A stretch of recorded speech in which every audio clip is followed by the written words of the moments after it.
दिसंबर की जिस्म कपकपा देने वाली ठंड और घने कोहरे में विनोद और कालिदास अपने हाथ सेक रहे थे। विनोद और कालिदास एक बहुत ही पुरानी इमारत जिसे इमामबाड़ा कहते हैं, उसकी चौकीदारी किया करते थे। रात के लगभग 1 बजे ठंड की वजह से इन दोनों का बुरा हाल था। ये लोग हाथ सेकते हुए आपस में बातें कर रहे थे और अपने तीसरे साथी चरण के आने का इंतजार कर रहे थे।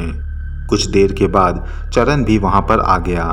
उसने अपने हाथ सेकते हुए उन दोनों से कहा, माफ़ी चाहता हूँ, मुझे आने में थोड़ी देर हो गई। इस पर कालिदास ने उससे कहा, वो तो ठीक है, मगर तुमने हमें यहाँ पर क्यों बुलाया है? आखिर कौन सी बात तुम मुझे बताने वाले थे? इस पर चरण ने कालिदास और विनोद से कहा, ध्यान से सुनो, क्या हम लोग हमेशा इसी तरह चौकीदारी करते हुए ज़िंदगी गुजारेंगे? क्या तुम लोग अमीर नहीं बनना चाहते? उसकी बात पर विनोद और कालिदास कहने लगे, हम अमीर तो बनना चाहते हैं, मगर आखिर हम कर भी क्या सकते हैं? इतनी सी तनख्वाह में हम कैसे अमीर बन पाएंगे? उसकी बात पे चरण ने कहा, ज़रूर बन सकोगे, हम तीनों अमीर बन सकते हैं। मेरे पास एक ऐसी तरकीब है। विनोद कहने लगा, कैसी तरकीब? चरण ने कहा, दरअसल मैं तुम लोगों को एक बात बताना चाहता हूँ। मैं यहाँ पर चौकीदारी करते हुए अक्सर उस खजाने को ढूंढा करता था जिसके यहाँ पर छिपे होने की बात कही जाती है। उसकी बात पर विनोद और कालिदास हंस पड़े। कहने लगे, किसी को भी नहीं मिला तो हम लोगों को कैसे मिल सकता है वो खजाना? मैं समझ गया कि तुम उसी खजाने को ढूंढने की बात कहने वाले हो। उसकी बात पर चरण ने कहा, हाँ, मैं उसी खजाने को ढूंढने की बात कह रहा हूँ, क्योंकि उस खजाने की चाबी मुझे मिल गई है। उसकी बात सुनकर विनोद और कालिदास उस पर और हंसने लगे। कहने लगे, क्या मजाक कर रहे हो? चरण ने एक पुरानी सी चाबी निकाली और कालिदास के हाथ में रखते हुए कहा, ये देखो, ये है वो चाबी। चाबी को अपने हाथ में लेकर कालिदास बड़े ध्यान से देखने लगा। कहने लगा, ये न जाने कौन सी चाबी हो और तुम इससे खजाना ढूंढोगे? चरण कहने लगा, ज़रूर, हो सकता है कि ये खजाने की ही चाबी हो। इस पर विनोद कहने लगा, अगर ये खजाने की चाबी है तो ताला कहाँ है? जब ताला ही नहीं होगा तो हम चाबी खोलेंगे कैसे? चरण कहने लगा, तुम लोग मेरी बात सुनो। दरअसल मैं यहाँ पर पुरानी सुरंगों में जाकर वहाँ पर खजाने ढूंढा करता था और मुझे एक ऐसी सुरंग मिली है जिसमें 100% खजाना छुपा होगा। उसकी बात पर कालिदास कहने लगा, बेटा, तुम सुरंग कब पा गए? इस पर चरण ने कहा, मैं काफ़ी दिन से यही कर रहा हूँ और मुझे एक सुरंग मिली है। मैं सुरंग में ज़्यादा गहराई तक तो नहीं गया, मगर एक सुरंग में मैं जब दाखिल हुआ तो मुझे वहाँ पर एक और कुआं मिला जिसके अंदर हो सकता है कि खजाना हो। हम लोगों को एक बार ट्राई करने में क्या जाता है? उसकी बात पर दोनों लोग कुछ सोच में पड़ गए। फिर कहने लगे, लेकिन ये खतरे से खाली नहीं है। हम लोग वहाँ पर गए, न जाने क्या हो, कौन कौन सी सुरंगें हों, और वैसे भी इस इमामबाड़े में ऐसी ऐसी सुरंगें हैं जहाँ पर घुसना तो आसान है मगर निकलना बहुत ही मुश्किल। उसकी बात पर चरण कहने लगा, लेकिन मैं तो निकल कर आया ना। हम लोग ज़्यादा गहराई तक नहीं जाएंगे, हम लोग सिर्फ वहीं तक जाएंगे जहाँ तक मैंने उस कुएं को देखा है। सुरंग के अंदर एक कुआं बना है, हम लोग कुएं में उतरेंगे, देखेंगे, अगर वहाँ पर कोई चीज़ मिली तो हम उसको उठा लाएंगे। इस पर विनोद कहने लगा, लेकिन तुम ये कैसे कह सकते हो कि वहाँ पर कुछ हो? इस पर चरण ने कहा, दरअसल मैंने वहाँ पर कुछ कंकड़ फेंक के देखे थे तो मुझे कुछ सामान के टकराने की आवाज़ आई। कंकड़ किसी सामान पर टकराया था, इसी वजह से मुझे शक है अगर हम लोग एक बार ये कोशिश कर लें तो हम लोगों को तसल्ली हो जाएगी। अगर ख़जाना नहीं मिला तो हम लोगों की ज़िंदगी तो ऐसे ही गुजर रही है, आगे भी गुजरेगी, और अगर मिल गया तो हम लोग अमीर हो सकते हैं। खजाना पाकर हम लोग यहाँ से काफ़ी दूर चले जाएंगे। सोचो, क्या सोचते हो? सिर्फ एक कोशिश और हम लोगों की किस्मत बदल जाएगी। उसकी बात पर विनोद और कालिदास कुछ सोच में पड़ गए और फिर उन लोगों ने उस सुरंग में जाने के लिए हामी भर दी और वो तीनों अगले दिन सुरंग में जाने के लिए पूरा तैयार थे। उन लोगों ने प्लान किया कि वो अगले दिन सुरंग में जाकर खजाने की तलाश करेंगे। दूसरा दिन हुआ और दिन बीत गया और फिर रात के 12 बज गए। रात के 12 बजे तीनों चौकीदारी छोड़कर सीधे इमारत के अंदर दाखिल हो गए। उस इमारत में ढेर सारी सीढ़ियाँ थीं, जिसमें से कई सारी सुरंगें जाती थीं। उन्हीं सुरंगों में से कुछ ऐसी खुफिया सुरंगें भी थीं जो नीचे की ओर जाती थीं। उनमें से उस सुरंग में जिसको चरण ने देखा था, उसमें तीनों लोग दाखिल हुए। सबसे पहले चरण गया, उसके पीछे कालिदास और उसके पीछे विनोद। तीनों उस सुरंग में दाखिल होते चले जा रहे थे। तीनों अपनी अपनी टॉर्च को जलाए हुए थे। सुरंग में बहुत ज़्यादा अंधेरा था और डर भी लग रहा था। वो तीनों अंदर दाखिल होते ही चले जा रहे थे। काफ़ी दूर चलने के बाद उन्हें उस सुरंग के अंदर एक बहुत बड़ा सा कुआं मिला, जिसके ऊपर एक ढक्कन लगा हुआ था। चरण ने उस कुएं के ऊपर से ढक्कन हटाया और उस कुएं में खांचों के सहारे नीचे उतर गया और उसे देखकर कालिदास और विनोद भी खांचों को पकड़ पकड़ कर आहिस्ता से नीचे उतरने लगे। कुआं बहुत ही ज़्यादा लंबा था। वो दोनों काफ़ी देर के बाद एकदम नीचे आ गए। नीचे और भी ज़्यादा अंधेरा था। उन दोनों ने अपनी अपनी टॉर्च हाथ में पकड़ी और फिर सामने से दो सुरंगों को जाते हुए देखा। इनमें से एक सुरंग की ओर चरण चल पड़ा। चरण के पीछे विनोद और कालिदास भी थे। वो लोग वहाँ पर चलते चले जा रहे थे और वहाँ पर जाकर उन्हें उसी सुरंग में एक और कुआं मिला। उस कुएं के अंदर उन लोगों ने टॉर्च मारी, लेकिन अंदर इतना अंधेरा था कि वहाँ पर टॉर्च की रोशनी काम नहीं आ रही थी। चरण ने कहा, यही वो जगह है जहाँ पर मैंने कंकड़ फेंके थे। ज़रूर यहाँ पर कुछ ना कुछ ज़रूर होगा, हमें यहाँ पर चलना चाहिए। इतना कहकर चरण उतरने लगा। चरण के पीछे कालिदास भी उतरा और फिर विनोद भी उतरने लगा। वो लोग पिछले कुएं की तरह कुएं में बने हुए खांचों के सहारे नीचे उतर रहे थे।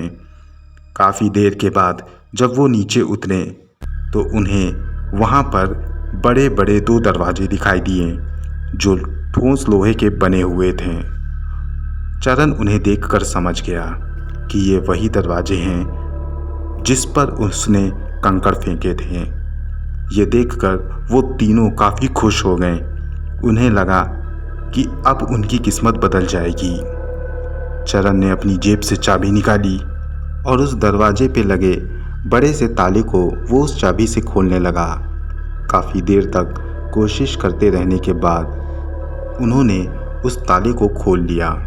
ताला खोलने के बाद उन लोगों ने दरवाजे पर ज़ोर से धक्का दिया। दरवाज़ा काफ़ी दिनों से बंद था। लगभग 200 से 250 साल तक वो दरवाज़ा बंद पड़ा था।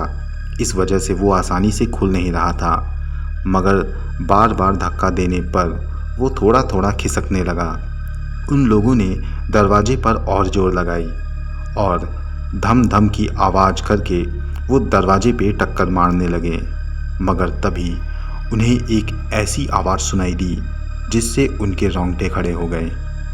वहाँ पर उन्होंने किसी खूंखार जानवर के गुर्राने की आवाज़ सुनी जो उन्हीं के करीब से आ रही थी। उस आवाज़ को सुनकर वो तीनों लोग सहम कर खड़े हो गए। वो लोग उस खूंखार जानवर की सांसों को महसूस कर पा रहे थे। उन लोगों को ये नहीं समझ आ रहा था कि आखिर उस सुरंग में कोई जानवर कैसे आएगा। इस पर कालिदास कहने लगा, क्या यहाँ पर कोई भूत प्रेत है? चरण ने कहा, भूत प्रेत कुछ नहीं होता, ये कोई जानवर है जो शायद हमारे पीछे चला आया है। उसकी बात पे विनोद कहने लगा, मगर मुझे डर लग रहा है, हमें वापस चलना चाहिए। चरण कहने लगा, पागल हो क्या? हम लोग मंजिल के इतने करीब आकर वापस जाएंगे। चुपचाप इस पर धक्का मारो, और हाँ, अगर तुम्हें डर लगता है तो तुम जाओ। अब विनोद अकेले फंस चुका था। वो अकेले जाता भी तो कैसे? उसने ना चाहते हुए भी दरवाजे पे धक्का देना शुरू कर दिया। दरवाजे की आवाज़ और भी तेज होने लगी और पूरी सुरंग में तेजी से गूंजने लगी। वो तीनों लगातार दरवाजे पर धक्का मारते चले जा रहे थे और काफ़ी मशक्क़त के बाद उन्होंने दरवाजे को खोल दिया। दरवाज़ा खोलने के बाद उन्होंने जो देखा उससे उनकी आंखें फटी की फटी रह गईं। उनके सामने बहुत बड़ा कमरा था जिसमें ढेर सारे हीरे जवाहरात और सोने चांदी भरे हुए थे। ये सब देखकर वो तीनों खुशी के मारे उछल पड़े और एक दूसरे के गले लगने लगे। इसके बाद उन लोगों ने अपने अपने कदम अंदर कमरे की ओर बढ़ाए, मगर तभी उन तीनों के कदम अचानक ठिठक कर रुक गए, क्योंकि उन लोगों ने वहाँ पर एक अनजान से वजूद को खड़े हुए पाया। वहाँ पर अभी थोड़ी देर पहले कोई नहीं था, मगर अब ये कौन है? विनोद ने ये बात कही तो कालिदास कहने लगा, मुझे नहीं मालूम, ये शायद कोई भूत या जिन है। इस पर विनोद कहने लगा, हमें यहाँ से भागना चाहिए। विनोद की बात सुनकर कालिदास ने कहा, हाँ चलो चरण, हम यहाँ नहीं रुकेंगे। इस पर चरण कहने लगा, रुको तो सही, हो सकता है कि वो कोई पुतला हो। ये कहते हुए चरण उस वजूद की ओर बढ़ा। थोड़ी देर चलते रहने के बाद चरण ने देखा कि वो वजूद अब अपने आकार से थोड़ा सा लंबा हो रहा था। ये देखकर तीनों लोग डर के मारे चिल्लाने लगे और वहाँ से भाग निकले। वो जितनी तेज हो सकता था उतनी तेज भाग रहे थे और उन्हें इस बात का एहसास हो रहा था कि कोई भारी भरकम कदम रखते हुए उनका पीछा कर रहा था। वो लोग भागते हुए उस सुरंग के खांचे की ओर पहुँचे जहाँ से वो नीचे आए थे। वो उस खांचे पर चढ़ने लगे और काफ़ी जल्दी चढ़ जाने के बाद वो दूसरी सुरंग में पहुँचे और वहाँ से वो सीधे भागने लगे और वहाँ से भी वो लोग उस खांचे पर पहुँचे जहाँ से वो नीचे आए थे। वो लोग उस खांचे पर चढ़कर सबसे ऊपर वाली सुरंग में पहुँच गए और तेज़ी से भागने लगे।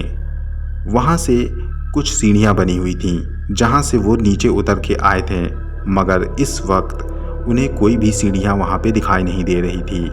सुरंग बहुत लंबी हो गई थी। ऐसा लग रहा था कि जैसे वो भटक गए हों। उन्हें कहीं भी रास्ता नहीं मिल रहा था और वो वजूद उनकी तरफ आता हुआ उन्हें महसूस हो रहा था।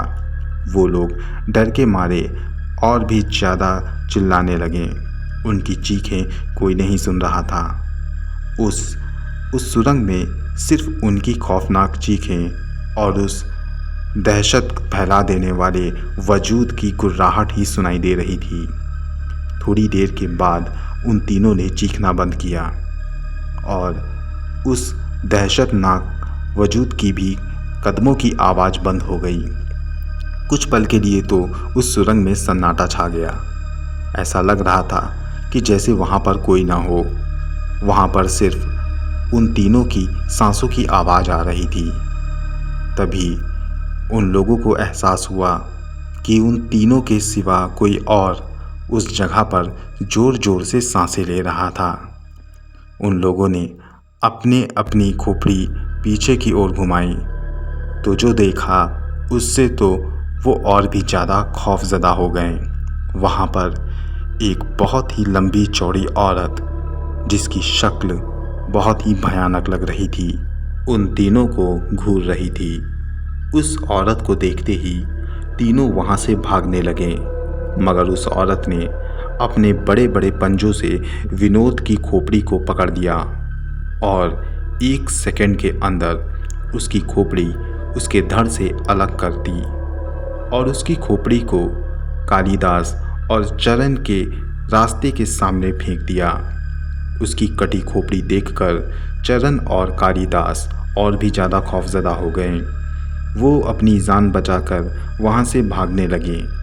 उन्हें बाहर निकलने का कोई भी रास्ता नहीं मिल रहा था। चारों ओर उस औरत की हंसी गूंज रही थी और उस शैतान की दहाड़ जो थोड़ी देर पहले उनका पीछा कर रहा था। अब वो भागते भागते और भी गहरी सुरंग में जा पहुँचे थे। उन लोगों को बाहर जाने का कोई भी रास्ता नहीं मिल रहा था। तभी उन्होंने देखा कि विनोद की खोपड़ी जो कटी हुई थी वो उन लोगों की ओर हवा में उड़ती हुई चली आ रही थी और उन दोनों से कह रही थी, मेरे दोस्त चरण, मुझे बचा लो। कालिदास, मुझे बचा लो। उसकी उड़ती खोपड़ी को देखकर वो दोनों घबरा गए और फिर वहाँ से भागने लगे।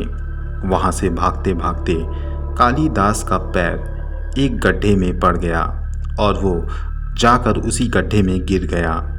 उसे गिरता देख चरण थोड़ी देर के लिए रुका और उस गड्ढे में झांक कर देखने लगा। उसने टॉर्च मारी। वहाँ पर कालिदास पड़ा हुआ था जिसके पैर में चोट लग गई थी।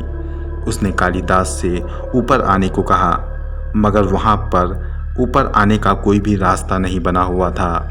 कोई भी ऐसा खांचा भी नहीं था जिसे पकड़कर वो ऊपर आ सके। कालिदास चरण से कहने लगा, मुझे बचा ले यार, मुझको बचा ले। इस पर चरण ने कहा, यहाँ पर कोई भी ऐसी चीज़ नहीं है जिससे मैं तुम्हें बाहर निकाल सकूँ। मुझे माफ़ कर दे मेरे दोस्त। इतना कहकर चरण अपनी जान बचाते हुए वहाँ से भागने लगा। थोड़ी देर भागते रहने के बाद चरण के कानों में कालिदास की भयंकर चीख सुनाई दी। ये चीख सुनकर वो समझ चुका था कि अब कालिदास मारा जा चुका है। अब सिर्फ उस सुरंग में अकेला चरण ही बचा था जो भागते भागते बाहर जाने के रास्ते को तलाश कर रहा था, मगर उसे वहाँ पर कोई भी रास्ता नहीं मिल रहा था।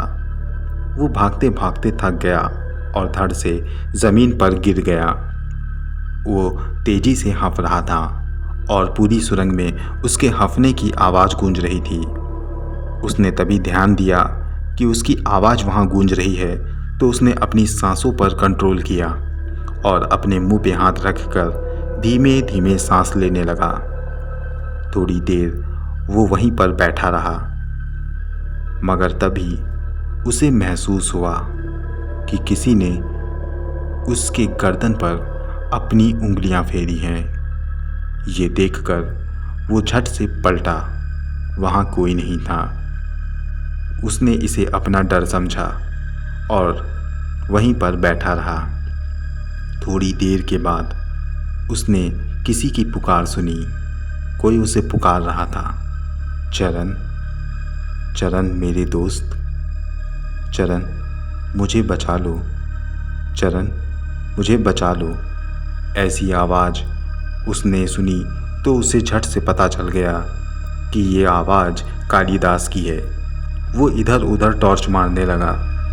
उसने देखा कि कालिदास की कटी हुई खोपड़ी उसकी ओर ज़मीन में रेंगते हुए चली आ रही है। ये देखकर चरण और भी ज़्यादा घबरा गया और वहाँ से उठकर भागने लगा। वो समझ चुका था कि विनोद और कालिदास अब मर चुके हैं और अब वो उसकी दुनिया में वापस नहीं आ सकते।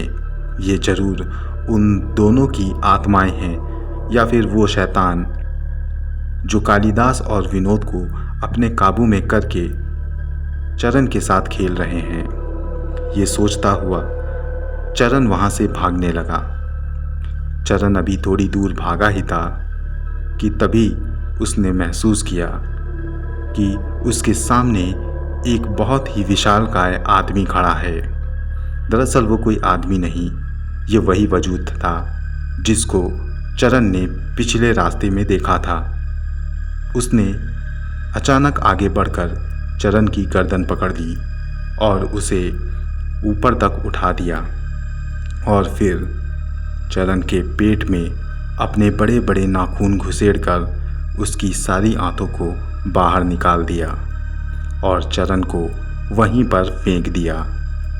चरण अब धीमे धीमे मर रहा था और मरते हुए वो ये सोच रहा था कि काश मैंने लालच ना किया होता, काश मैं यहाँ पर ना आया होता। ये सोचते हुए चरण ने अपनी जान गंवा दी। अगली सुबह इन तीनों की लाशें जो सर कटी हुई थीं वो इमामबाड़े के गेट पर मिली। उन्हें देखकर किसी को कुछ समझ न आया। लोगों ने इसे लूट और हत्या का मामला समझा और कुछ दिन के बाद वो लोग इन हादसों को भी भूल गए।